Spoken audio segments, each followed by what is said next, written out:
Well, Valmiki made it clear in the beginning itself in Ramayana. Oh people, go through this text Ramayana without prejudice, without bias.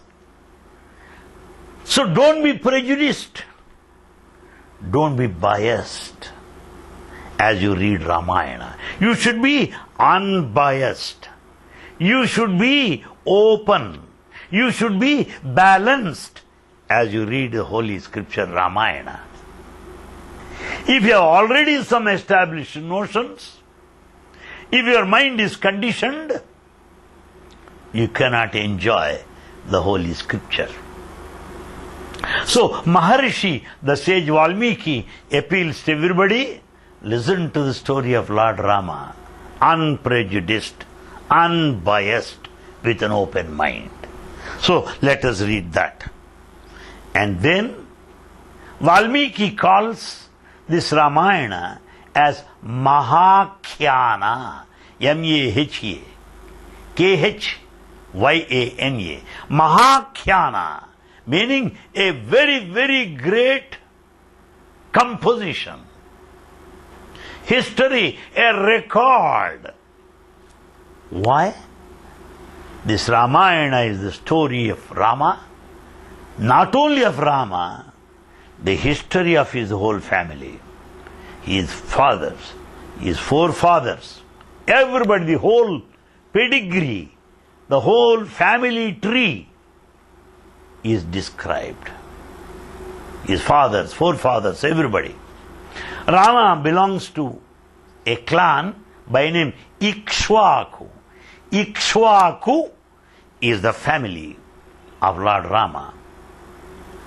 Oh, many, many great people belong to that pedigree, the family tree, great people. And the first man of this clan is Prajapati, the greatest man. All other people that followed are illustrious, men of sacrifice. Therefore, Valmiki says it is Mahakhyana, a record of history, of the family, of the lineage, of the pedigree of Lord Rama, full of men of sacrifice, of illustrious character, of exemplary nature, with all the ideals, so that humanity will have the pleasure of listening to this whole story, of going through the whole text Ramayana, and may improve the quality of their life.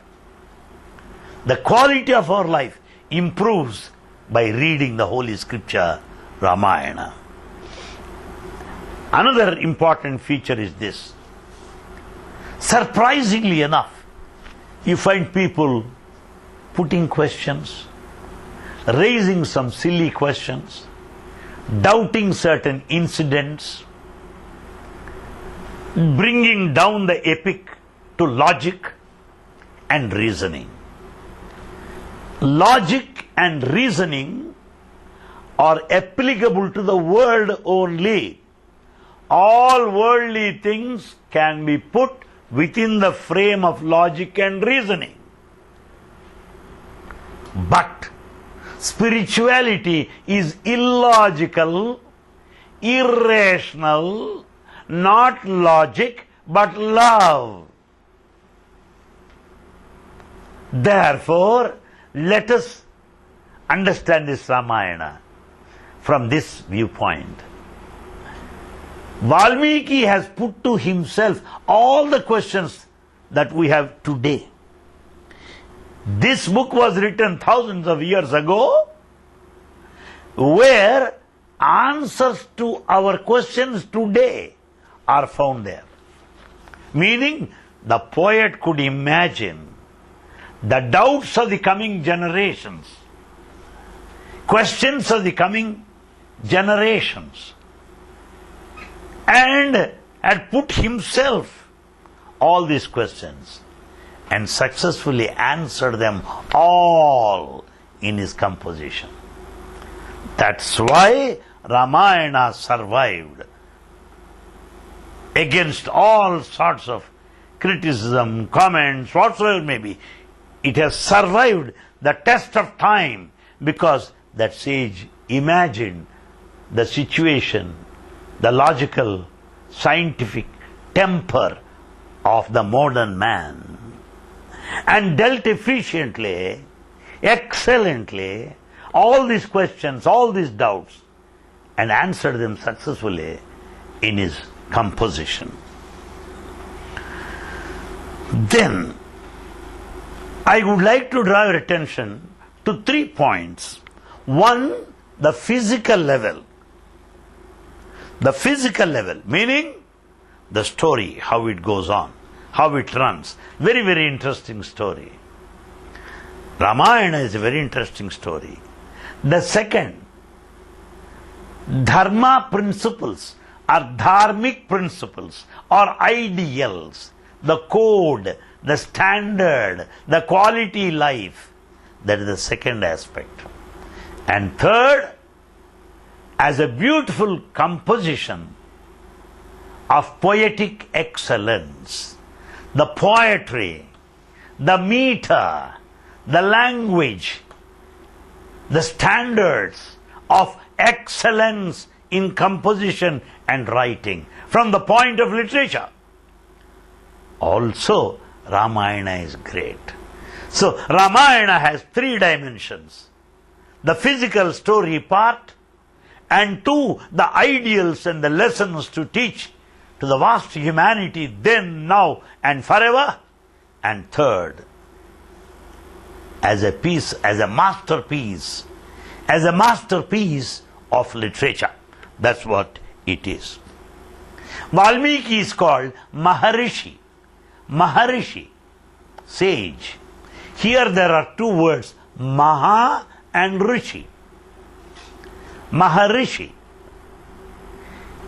Maha, great, mighty. Rishi. Rishi meaning what? Meaning a sage. Rishi. Maha Rishi. Yes. He is a great sage who can see the future, who can peep into the future, can look back the past and right now.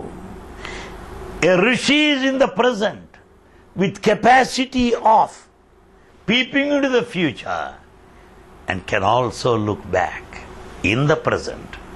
Rishi, Maharishi, great rishi, great sage. And Valmiki is Mahakavi. Kavi. Kavi meaning poet. Kavi has another meaning. He is a doer, a composer. Meaning, Valmiki is not only a writer, he is also a participant in Ramayana. He is also a participant because Sita stayed in his ashram for some time. And Valmiki taught the story of Ramayana to Lava and Kusha, that the 2 sons of Sita. So Valmiki is not only the writer but also an actor, has a role in the epic Ramayana. That is simply marvelous. And now let's go into other details. In Ramayana, we have Rama and Sita. Rama is the Lord, Sita is his consort. wife. Now the doubt will come. Oh, God also chooses to get married. God also has a wife. When a human being is full of pain and in agony because of this family life, we don't want to spare God. Let him also get into family life and suffer. That is our ignorant approach. Full of ignorance. But I tell you, they are not simply husband and wife. Rama and Sita should not be restricted to our physical view only. Physically, they are husband and wife. But spiritually, Rama is the spirit, Sita is the matter. Rama is energy, Sita is matter. Rama is creator, Sita is creation. Rama is Purusha, the divinity, while Sita is Prakriti, the nature. So, Sita Rama, combination of matter, energy, positive, negative. The conscience and consciousness, the individual soul and the cosmic soul, the creation and the creator. That's what Rama and Sita mean. Don't simply take it as husband and wife. It is something more. As per the story, it is true. And then, Valmiki is such an excellent poet. I know that most of you go to movies also. Yes, people go and watch movies. If they have no time to go to a theater, at least they watch movies on TVs. TV. They sit in front of TV and watch the movie of the day. And we enjoy the suspense there. Sometimes what happens, we find the hero and heroine and they talk and something goes on. Suddenly, in the movie, there will be a flashback. How the hero present day was in his childhood.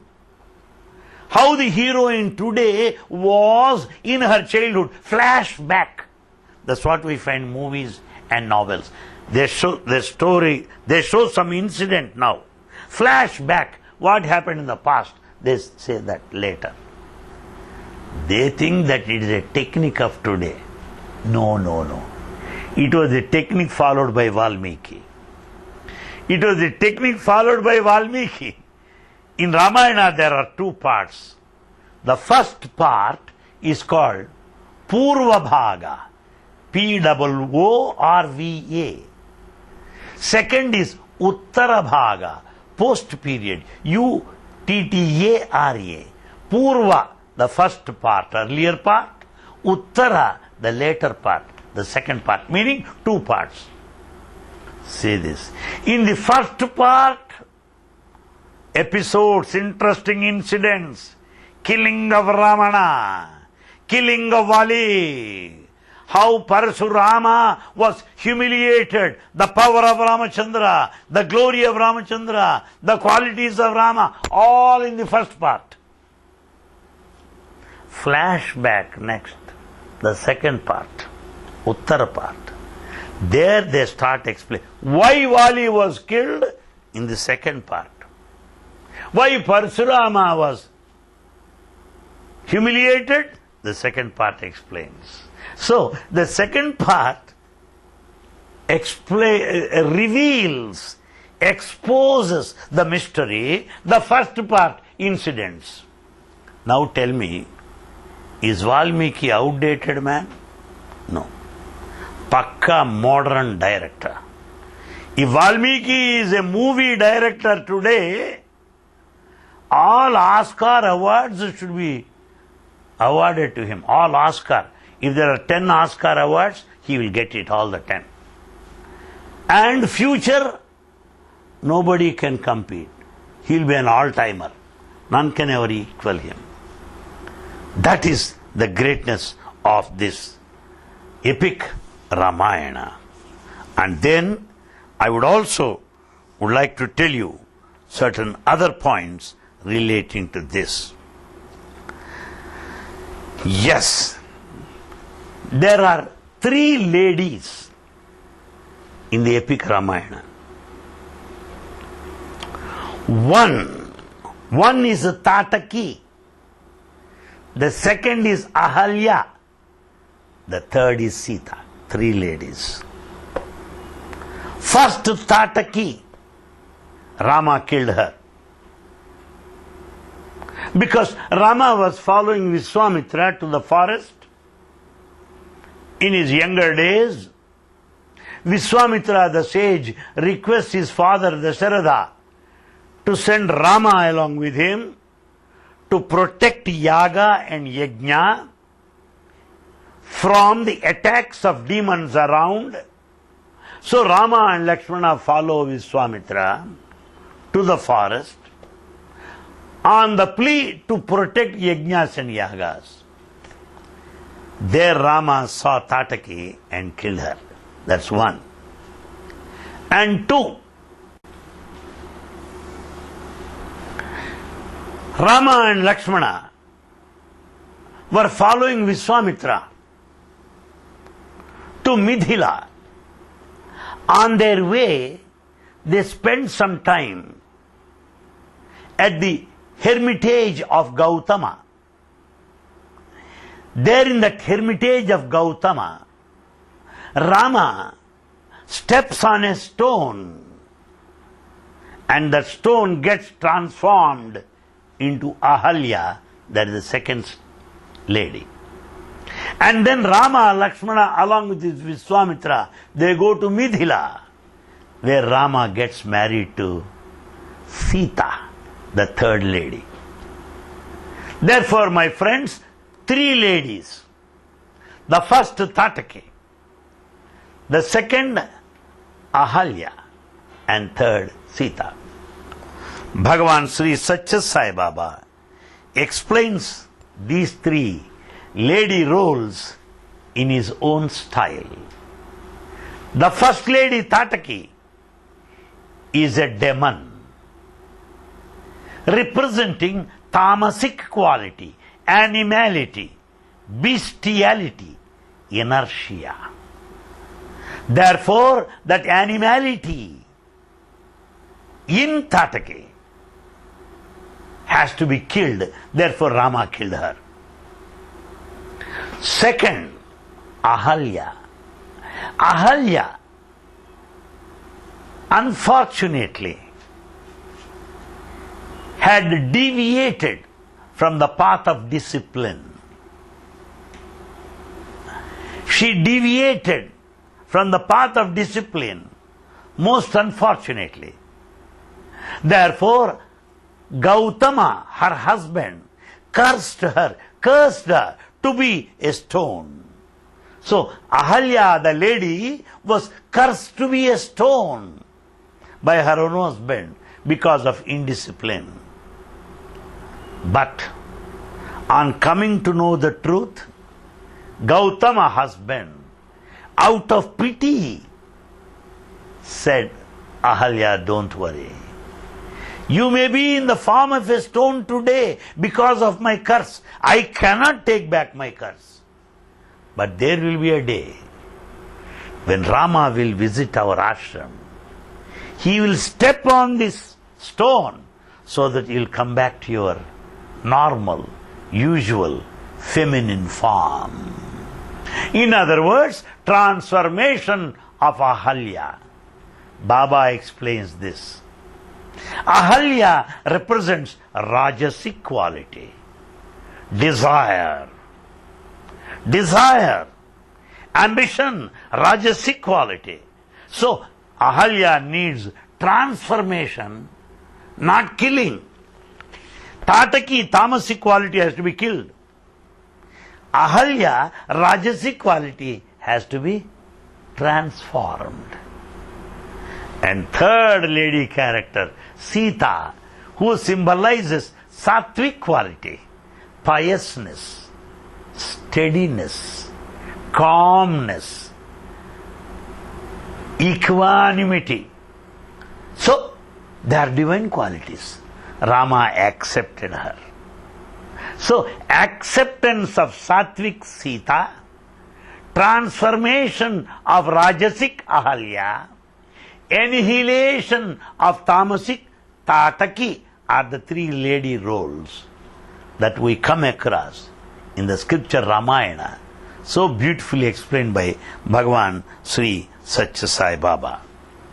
Then, wow. Holy wedding Sita Kalyana. Sri Rama Navami is an occasion of the holy wedding of Sita Rama. There is a particular ritual associated with wedding where bridegroom and the bride sit face to face. What do? They collect sacred rice mixed with turmeric, and then the bride collects the sacred rice, puts on the head of the bridegroom. Similarly, the bridegroom collects the sacred rice, puts on the head of the bride. Like that, they keep sacred rice on their heads. Once bridegroom, next bride, next bridegroom, bride. This is what happens. Keeping sacred rice on their heads. Talambralu. THALAMBRALU, talambralu. Sacred rice. Bride keeping on the head of the bridegroom. Bridegroom pouring it on the head of the bride. That's a holy ritual. Very interesting. Now how Baba spiritualizes. Please watch. Rama is the son of an emperor, not ordinary man, Dasharatha. Sita is the daughter of another emperor, Janaka, King Janaka, not ordinary man. So they don't have to bring rice. Rice is for ordinary people. They are kings, emperors, richest people. So what Janaka did was brought shining pearls. And pearls are collected by Sita in her palms. How are the palms of Sita? The palms of Sita are of the color of a red rose flower. And both the palms of the rose flower are reflected in the pearls, so that pearls are shining in red color because of reflection. Then what does she do? She keeps all the pearls on the head of Rama. Rama was wearing a turban, a cap of white color. White. So when these white pearls are kept on the head of Rama, they were shining, white, bright, radiance, effulgence, something like a sunlight because of reflection of white color. And in the process, some pearls fall on the ground. Because when pearls are poured on the head, some fall on the ground. So, some pearls fell on the ground. What happened there? They are looking black in color. So, because of the earth. So, pearls of three colors now. One, in the hands of Sita, they are red. On the head of Rama, they are white. While those that fell on the ground are black. Swami explains this way. Please follow me. The white color, pearls on the head of Rama are white, bright, shining, effulgent, radiant, like sunlight. Why? Sattvic. Sattvic character. Shuddha, pure. Shuddha sattva, pure sattvic quality, unsullied, blemishless, unpolluted divinity. Therefore, those pearls are shining. Sattvic. Purusha, God himself being divine. While those pearls held in the palms of Mother Sita, they are red. Means what? Rajasic, full of desire. Sita represents nature, Prakriti. Prakriti is Rajasic, emotional. Purusha, Rama, is beyond, transcendental. So those pearls close to God are white, Purusha. Those pearls which are in the palm of Prakriti, the nature, are red, Rajasic. While those pearls that fell on the ground are black. Meaning forbidden. Not close to Purusha, God, not close to Prakriti, nature. Therefore they are deserted, forsaken. Tamasic. So tamasic meaning the lazy people, the careless people, who have no respect for God, who misuse nature, abuse nature. So abusing nature, misusing nature, utter neglect of nature, exploitation of nature is a tamasic quality. Therefore those pearls are black in color. While pearls held in the palm of Sita are red in color because making use of natural resources of nature, making proper use of nature, reverentially, respectfully, thankfully, gratefully, worshipfully, is closeness to Prakriti or Sita. While those pearls on the head of Rama are white bright because they are transcendental, super, beyond. When the whole thing is divine, there is nothing other than the divinity. That's how Swami explains the holy wedding of Sita Kalyana, the holy wedding that takes place on Sri Rama Navami, which happens to fall on 24th March this year. Then, Rama had 3 friends. We discussed 3 ladies. Now he had 3 friends. These are all taken from Bhagavan Sri Sathya Sai Baba discourses only. I don't have any claim of originality. So he had 3 friends. Who are they? They are not ordinary people. They are all kings, because Rama himself is a king. So he had good friends, kings also. And these 3 kings represent 3 basic qualities of life. Who is the first king? Jambavan. Jambavan. Jambavan is the first king, a close friend of Rama, who never had any desire, who never asked Ramachandra to grant him anything. He is totally selfless, totally desireless. He lived for him. He thought of him. Therefore, the first friend, Jambavan, represents friend of Sattvic type. Sattvic friend. Sattvic friend. The second type of friend is Sugriva. Sugriva. Sugriva, another king, a friend of Rama. He was crying. Why? Because his wife was kidnapped by his own brother, Vali. So he lost his wife. So he was crying.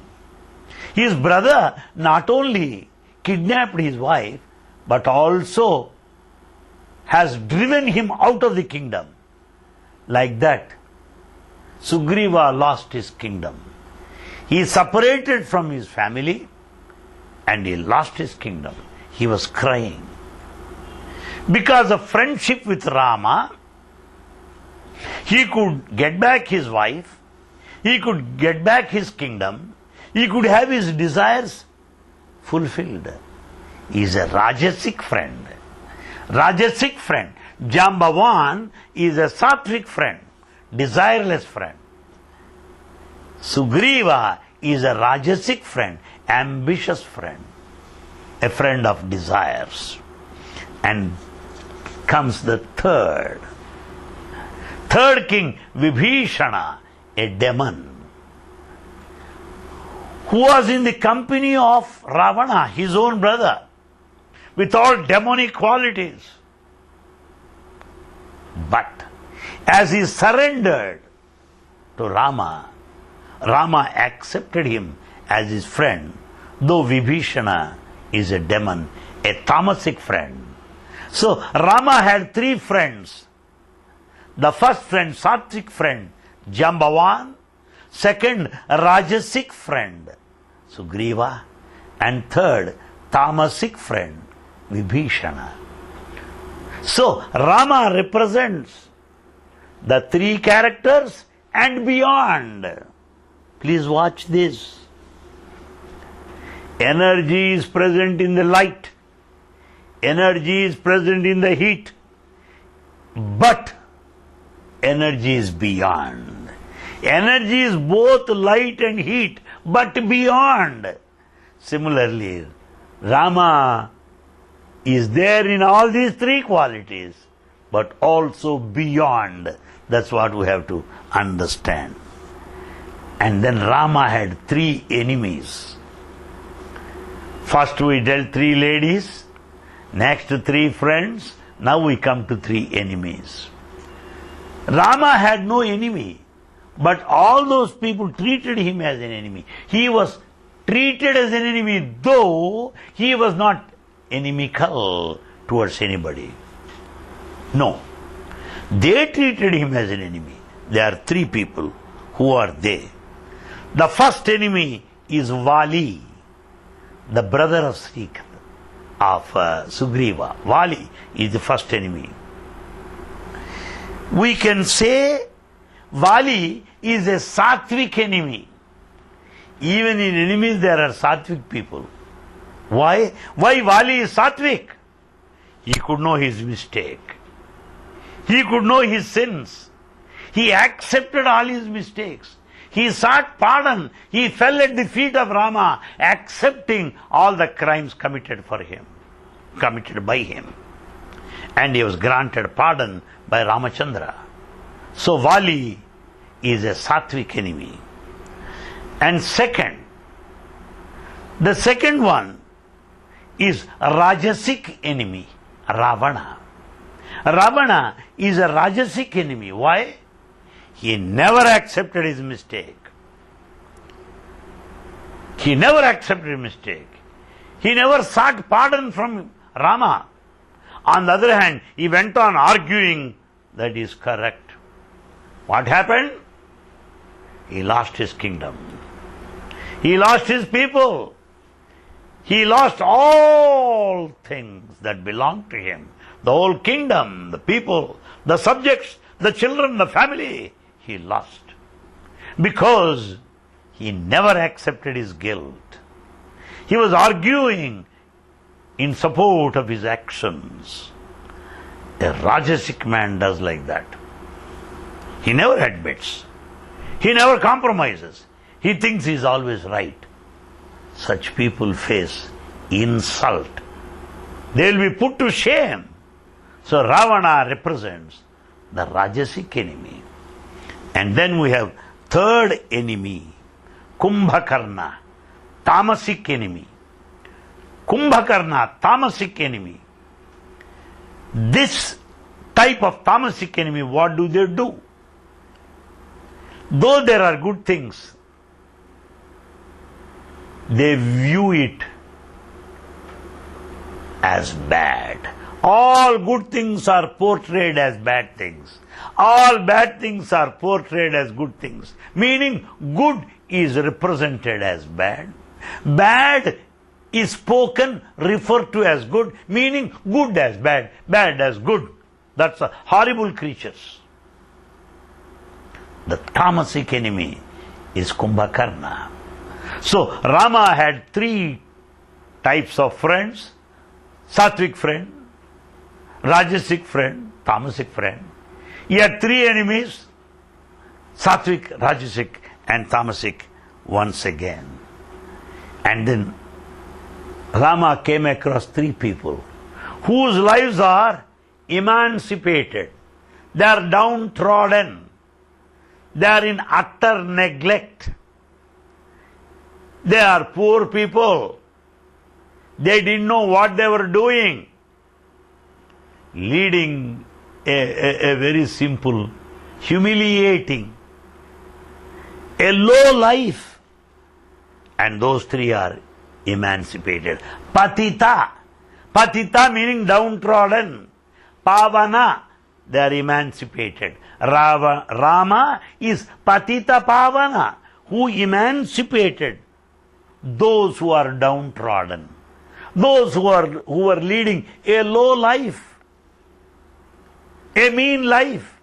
There are three again. Who are they? The first one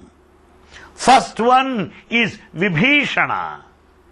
He was leading a low life, a mean life of a demon. But when he joined Ramachandra, he is glorified. In the company of Ramachandra, he has become very good. So, first one who is uplifted. And Shabari, another lady, who was just walked out of our house, leading life in utter poverty. When he was told by a saint by name Matanga, Matanga tells Shabari, "Oh Shabari, don't worry, Rama is going to visit this ashram someday." So Shabari was waiting and waiting for the arrival of Rama. And she is uplifted, upheld. That is first category, Sattvic Patita. The one who are leading life of utter neglect, a life which is so simple, so poor, well, they are uplifted, Sattvic Patitas. And then second category, Guhudu, Guha. When Rama and Lakshmana were going first time into the forest, they were taken in a boat by that boatman called Guha, Guha. He is the boatman. He helped Rama and Lakshmana and Vishwamitra to cross this river from this shore to other shore. This boatman was committing all crimes, all heinous crimes, all sinful deeds, didn't know what he was doing.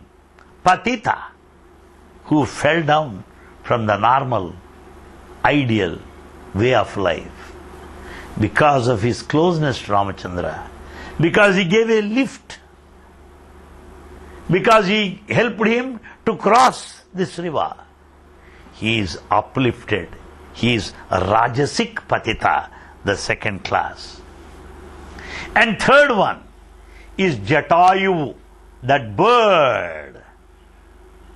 You see, when Ravana kidnapped Sita, this Jatayu, the bird, came on the way, fought with Ravana to save Sita from abduction. And Jatayu gave life, sacrificed his life.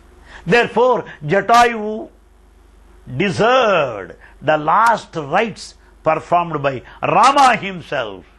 And Dasharatha, the father, missed that opportunity. What father could not receive, this Jatayu bird could receive the blessings of Rama when the end approached.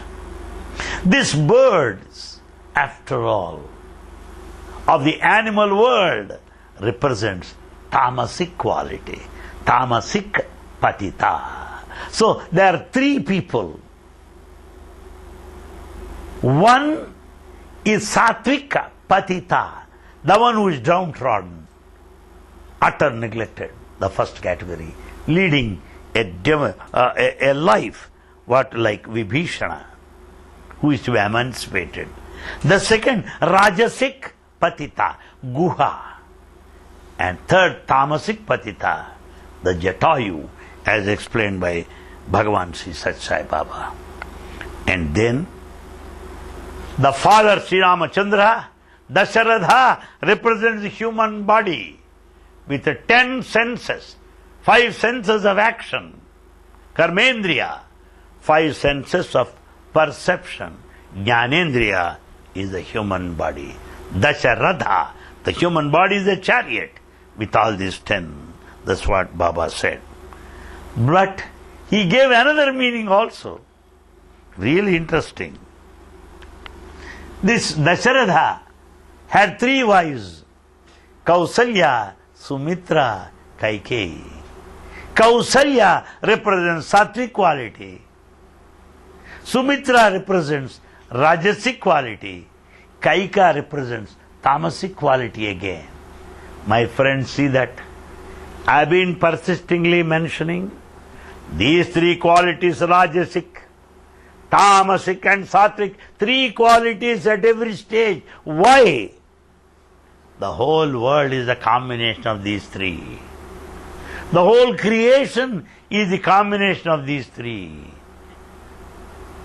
We should transcend these 3 to be divine. Go beyond these 3 to become divine. Then Ravana has 10 heads. What are those 10 heads? Ravana is a great scholar. Swami said 6 heads are Shat Shastra, 6 scriptures.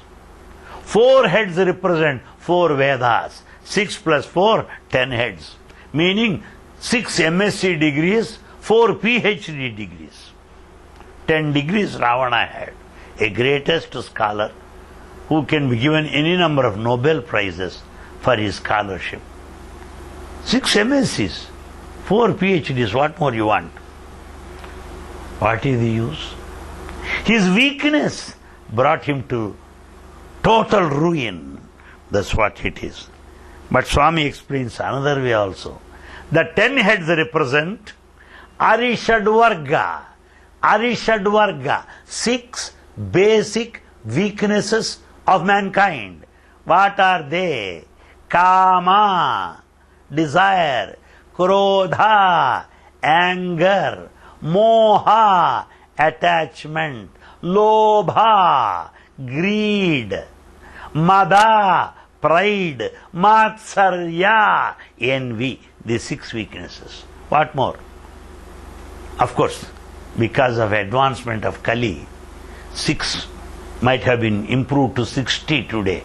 Who knows? Those days people had 6 weaknesses. Now we have 60. Well, we may also improve day by day. Arishadvarga. So Ravana has 10 heads, 6 represent Arishadvarga, and 4 are Mano, Buddhi, Chitta, Ahankara. Manaha, Manas, Buddhi, intellect, Chitta. Chitta, the emotion, the sentiment, the feeling, Ahankara, ego. These are the 4, 6 weaknesses, 10 heads of Ravana, enough to invite one's own ruin.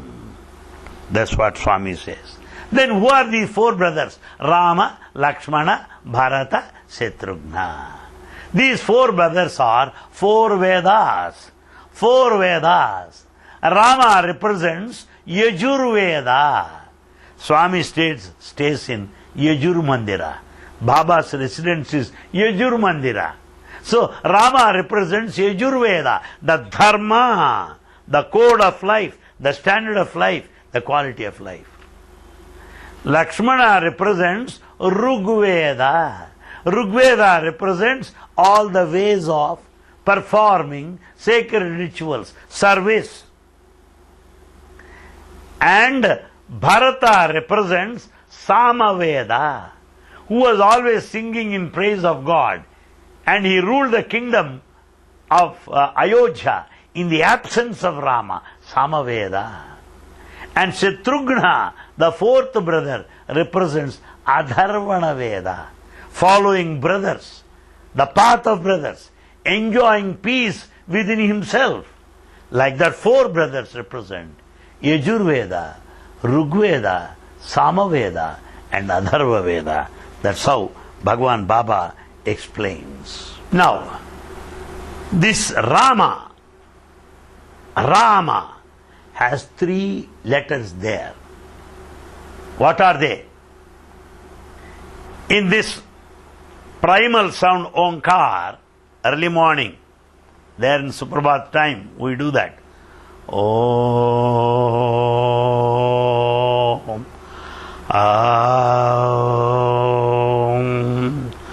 Aum, A, U, Ma, three words. A, U, Ma, I'm not three words, I'm sorry, three letters. A, U, Ma, Onkar. Onkar is composed of three letters. A, U, Ma. What are they? A is Lakshmana, one brother. U is another brother, Bharata. Ma is the last brother, Shatrughna. Three in one in Rama, Onkara.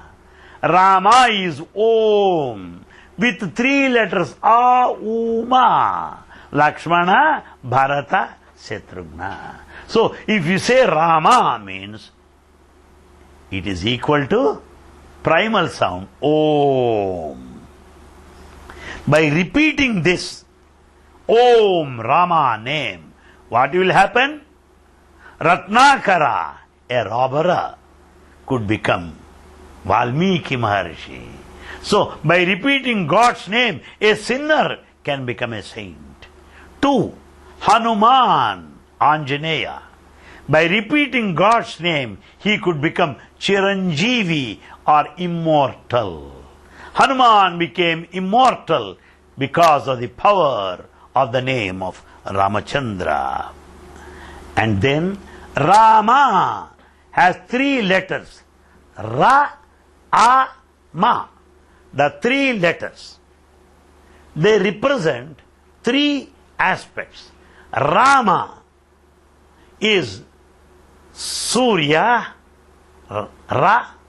A is Chandra. Ma is Agni. Ra, A, Ma. Sun, moon and fire.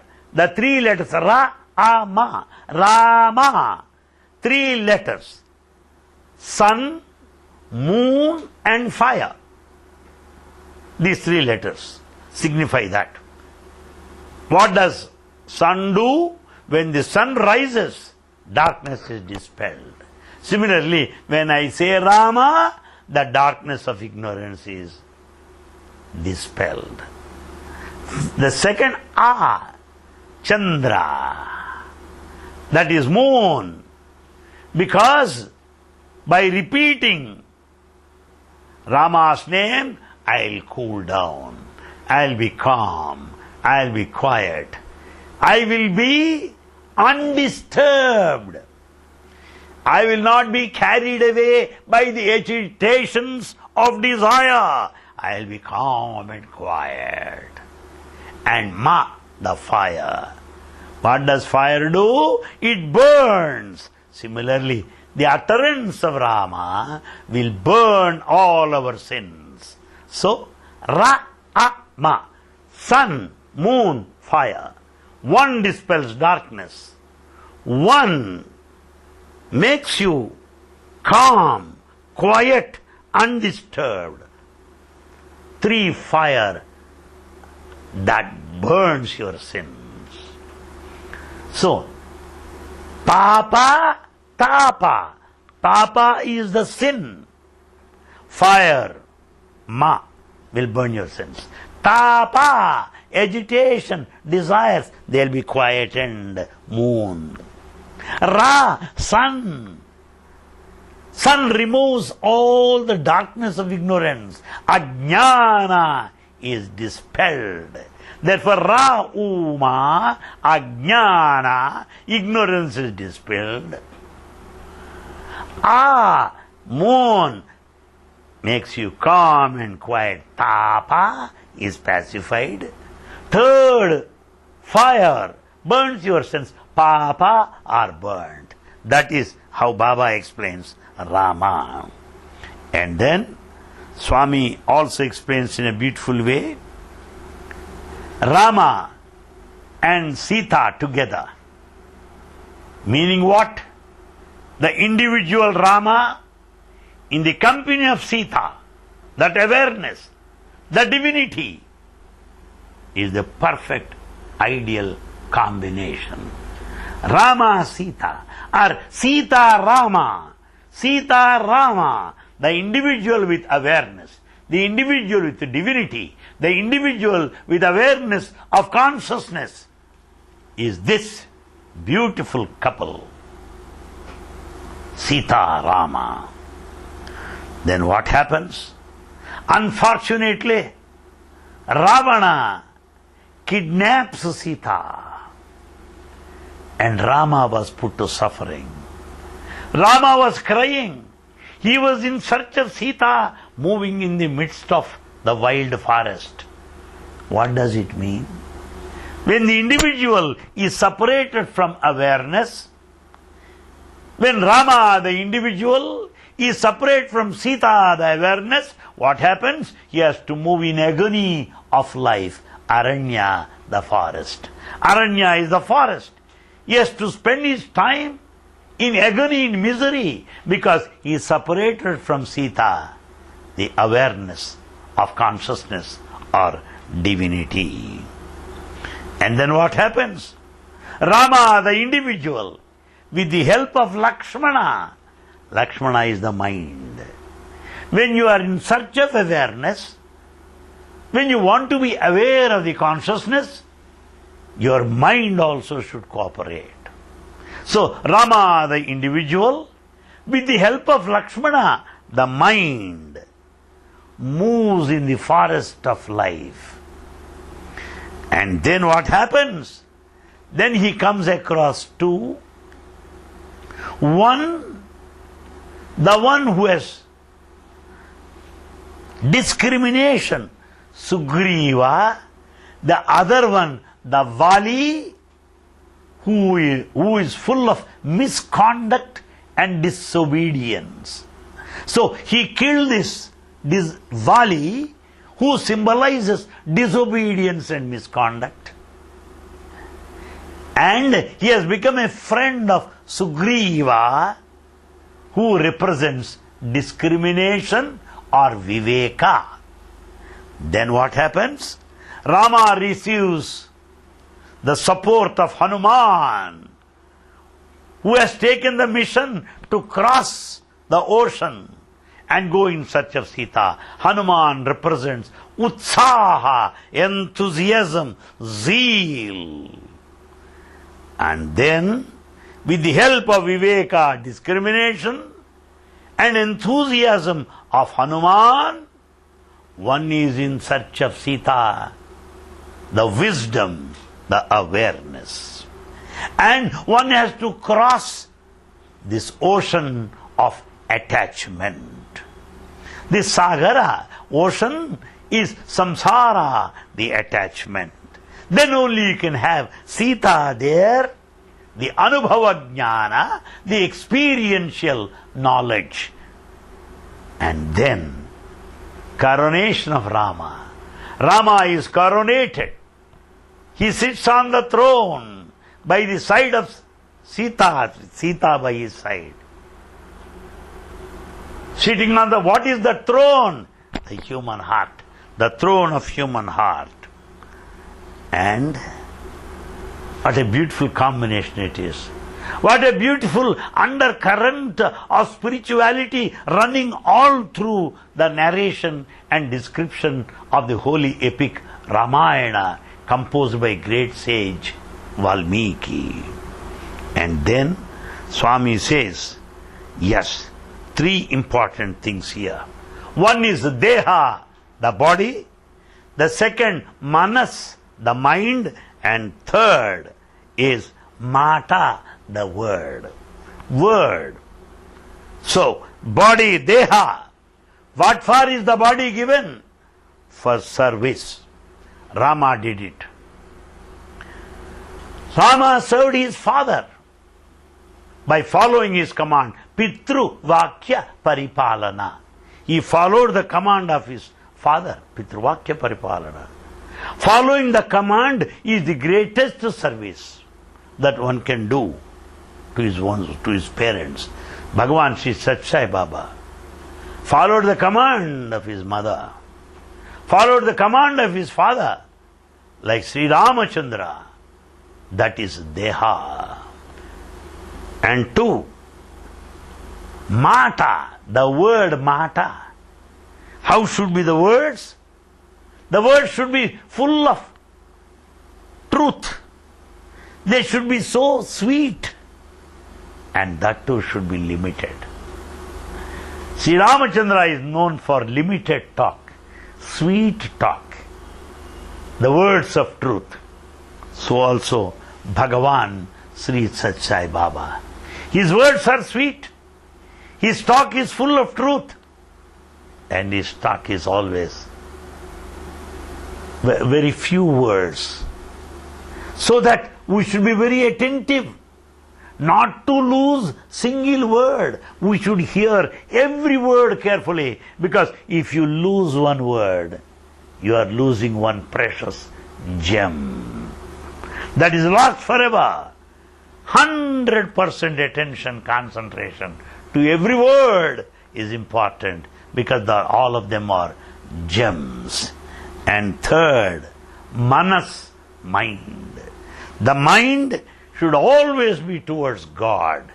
The mind should contemplate, ruminate, ponder over, reflect upon the leelas of God, the glory of God. And Swami's mind is full of love for humanity, full of love for humanity, full of concern for humanity. And therefore, my friends, on this holy day of Sri Ram Navami, as I think of the holy scripture Ramayana, composed by sage Valmiki, as applied to the life of Bhagavan Sri Sathya Sai Baba, I find a beautiful combination, a perfect parallel, that what we read then, we find it in action today. A life of Rama then is relived today as Sai Rama. The philosophy of Rama that Rama had then is lived and spoken, taught today. Like Krishna, he teaches. Like Rama, he lives. Therefore Rama's life, Krishna's teachings, a beautiful combination in the life of Bhagavan Sri Sathya Sai Baba. May Bhagavan bless you on this holy day of Sri Ramanavami. Let he abide in you forever and ever. Let his idealism, let his teaching, let his compassion, let his kindness, let his values direct our lives forever and ever. Sai Ram. Oh, Shanti, Shanti, Shanti. Jai Bolo Bhagavan Sri Sathya Sai Baba Ji ki Jai.